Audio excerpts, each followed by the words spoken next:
How to recover Telegram deleted account. Hey everyone, welcome back to our channel. In today's video I will guide you on how you can recover Telegram's deleted account, so make sure to watch the video till the end. In order to recover a deleted account on Telegram, there are some very key things that first of all you have to understand. How long has it been since you last tried deleting your account? Because whenever you delete your account, you get a certain time frame. Sometimes it's 15 days or 20 or 30 days, maybe let's assume for a month.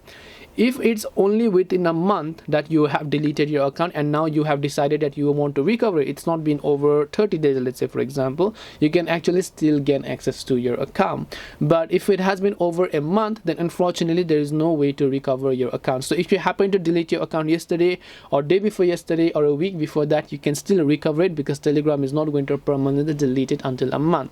So in order to recover it, it's not that difficult. All you have to do is just try to log into that account. Yes, just try to log into the same phone number or the same account that you had previously. Once you try to log in there, you're going to get a verification code on the Telegram app, or if you don't get the code, you can get the code via SMS, and once you get that code, you should be able to go ahead and then recover your account in this case. And this way you should be able to go ahead and then basically recover deleted accounts on Telegram. Hope this video was helpful. If you have any questions, feel free to leave them down below. Thank you for watching till the end of this tutorial, and see you soon in the next video.